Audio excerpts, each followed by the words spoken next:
This question is from Aaron, who asks, is there any chance of a Labour comeback, given the mess they find themselves in? Would a left-of-centre leadership change really make any difference to a public that is clearly right-leaning at the moment? Tom? Well, there's a lot of assumptions there, I guess, is that the country is right-leaning. I challenge that too, yeah. And if that's true, I guess, well, it might make a difference if you get a leader that's further to the right, So if you replace soft left Keir with somebody to the right, maybe they'd win more votes under that logic.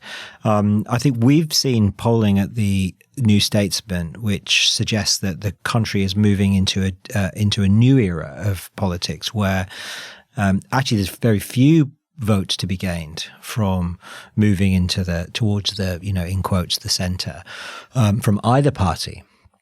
Either main party in that sense, or traditional main parties, the Tories and Labour, in that actually the centre has disappeared, and that we live in a polarised country now, where part of the job is to amass as many votes as you can in the right seats from your side, and your side, being the left, is still big enough to win a majority if you can make it efficient in terms of the spread of votes, and if the right does not unite. So it's kind of like a race to unite your side of the political spectrum. The first ones to do it, or the people who can do it the most efficiently at the next election, will win.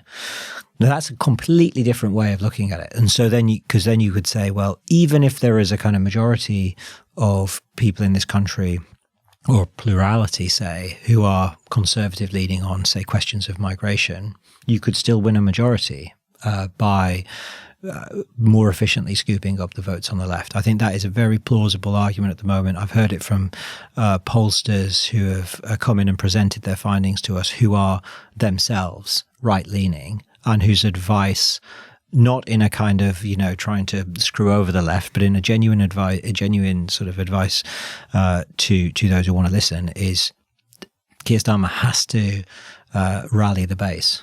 That is like a core part of his job. I think there's essentially there's a bit of both that needs to happen. There is a change of leader could certainly make a difference. I think a lot of pollsters are saying that Keir Starmer's reputation, fair or otherwise, it may be terminal. I don't want to judge on that, but it is true that parties who have changed leaders have succeeded, have benefited from doing so. You can look at Carney in Canada, of course.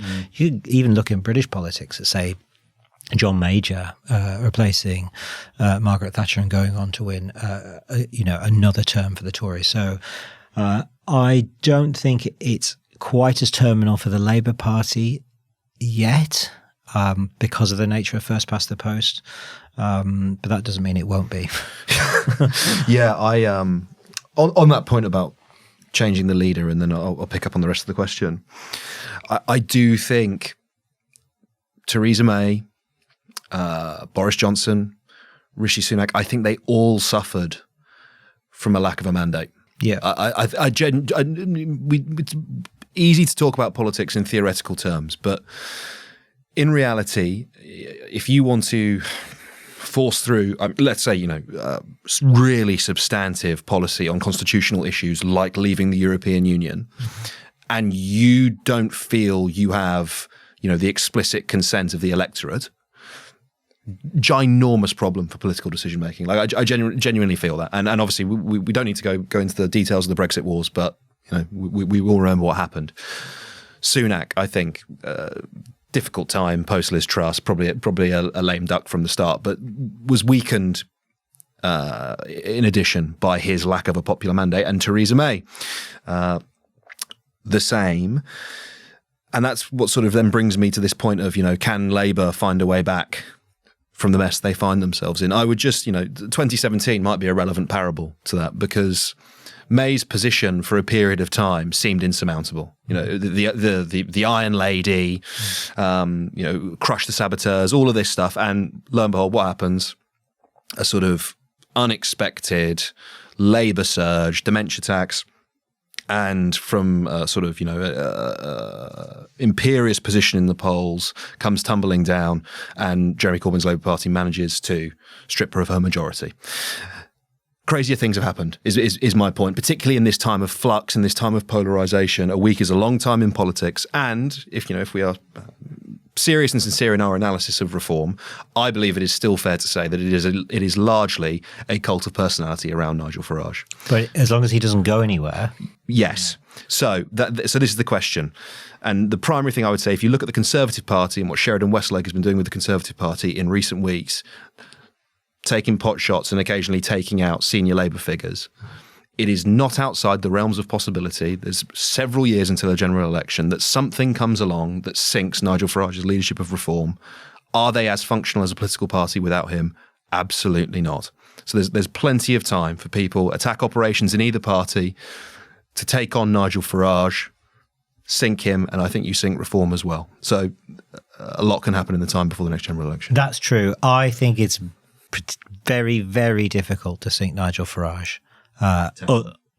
Teflon, but look, what is known about Nigel Farage is known. There's a good Guardian story this week about his background at Dulwich College, the kind of incidents, how extreme his politics were. That was detailed in Michael Crick's biography of him that was published a few years ago now. Read the biography. It is pretty shocking when you read what Farage got up to at college. The jokes, the things he sort of dismisses as sort of laddish banter. They were more than laddish banter at the time. Hasn't affected him. He's this story about who bought his constituency home. And did he avoid, any taxes? The thing that sank Angela Rayner in a sense. Yes, he didn't break the rules as Angela Rayner did, but it seems to have had no impact on his credibility his popularity. Look at all of the stories that have come out. I think this is the challenge right now for both the Conservative Party and the Labour Party, is that, like Trump in the States, it's almost like everything is water off a duck's back now to him. The public have made up their mind. They've known him for so long, a little bit like Boris Johnson. They've known him for so long that it's hard to see what revelation could possibly make them change their mind about him. Other than, I don't know, some unimaginable thing, or perhaps it's imaginable, about Russia or something like that. Yes, look, so today, his former party leader in Wales has been sentenced to 10.5 years in prison, Nathan Gill, for accepting bribes from Russia to give pro-Russian speeches. I don't expect that to impact Reform's performance in the polls, which feels almost a ludicrous thing to say. Yeah, imagine that happened to the Labour Party. Oh, it would be catastrophic, right? Imagine Andy Burnham was a Chinese spy. Exactly, right? It'd be terminal. It'd be absolutely terminal. And it made me think. I interviewed Adam Curtis after his most recent documentary came out, and he had a really interesting line of argument, which I'll do a bad job of paraphrasing now, put forward to you, and you can see if you find it compelling. That essentially the cast of characters who now have power in our politics, Johnson, Trump, Farage, they are a response to the whiter-than-white, managerial, technocratic presentation of our previous political class, who present themselves as, public servants who steward the state. And lo and behold, they turn out to be fallible. They turn out to be human beings, right? And on a scale of scandal, greater or lesser, but nonetheless, they are human, right? Or just managing the state into a period of massive decline. Yes, right, okay, and that 100% is a component part of it. But they get found out, and it turns out really quite a few of them are in it for themselves, and they let us down, and they're disappointed, and we go, "Oh, you're just the same. You're like the rest of them." And what Farage, Johnson, Trump says is, "No, I'm not like the rest of them. I am actually a bit of a bad guy." But I'm telling you, I'm a bad guy. And it resonates with people because they go, well, at least he's being honest about that. Because there's sort of an interesting component part to it, which is it's almost in reaction to the sense of public service, of duty, the language which Starmer dresses himself in. That yes, if Andy Burnham was then discovered to be, a Chinese spy, yeah, it'd be a ginormous problem for the Labour Party. But if you're Reform and you haven't really made, bones about. Farage loves to say, well, I haven't been whiter than white. When any sort of questions of moral probity come up, he's like, well, I'm probably not the first person you should talk to about that. We've all made mistakes in the past. I'm not sure stories like that. I don't think they particularly dent.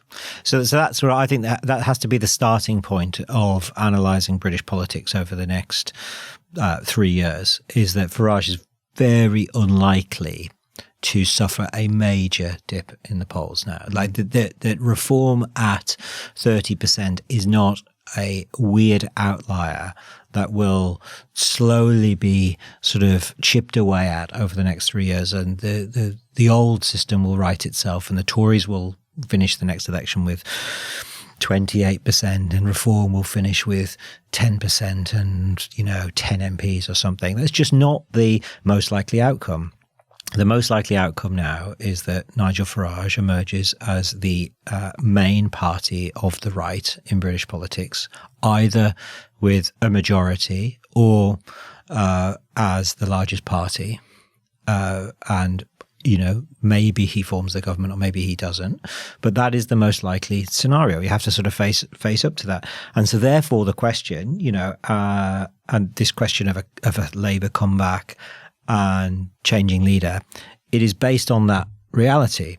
So I think that reality is still appalling to a lot of people in this country. And as it becomes more and more likely, they start to see it as being more and more likely, their vote will be affected in turn. And so they will make a decision. How do I stop that? A lot of people that will be priority number one. Yeah. Stopping. In fact, that is his principal weakness, right? So yes, he's become less toxic than he used to be for a lot of people. So a lot of people on the right who would have never voted Reform or UKIP or Brexit Party and always voted Tory will now vote for him. A lot of people on the left still see him as toxic, and the very fact that he might become Prime Minister will shock them into doing something that they might not want to do, i.e. continuing to vote Labour. So that's possibility number one. So, let's say Starmer holds on and clings through, gets through another year, then you're getting too close to the election to change. That is something we shouldn't discount as a possibility. Your point about the mandate is also incredibly important. As let's say Starmer is replaced next year. Again, we should say to listeners, look, this is highly likely. This is very, very possible that he is replaced, or there is a move against him next year. In May, after the local elections. Yeah. Now, we then have to ask, how would that happen? Very difficult for Andy Burnham. He basically has to telegraph that he's going to do this. He has to, march down to Westminster with his troops and effectively take over. Yeah. The House of Lancaster taking over, right? Northern takeover. That's one option. Or then, of course, there's just the sort of palace coup, and it's just Wes Streeting or Shabana Mahmood or somebody like that. But that's possible. But your point about the mandate then becomes crucial, because the question is, why is Keir Starmer failing? Why is Rachel Reeves failing? Is it ideological failure? Is it a personal failure? If it's an ideological failure and it requires a change of direction, then the immediate question of the mandate comes up. You're going to change tax massively. You're going to increase taxes. You're going to break the manifesto promises. What mandate have you got for that? And if you're not going to break the manifesto promises, raising tax, what are you going to do that's different to Rachel Reeves then? What's your big plan? Oh, then you leave Rachel Reeves in the Treasury. All right, great. Well, what difference you just communicate better? Is that like the big difference? So have we got to, is our analysis of British politics so shallow that we genuinely think that the only problem with Keir Starmer and this Labour government is that he's not a great communicator? Like, that can't be it, right? Yeah. There is clearly something going on. And I don't buy all these briefings as well that it's because of the iPhone. Like the introduction of the iPhone has meant there's like 8 prime ministers in 8 years or whatever that thing that's going around is. There's something deeper going on. This country has been failing for about 20 years. Yep. And nobody seems capable of being prime minister. Right? Yeah.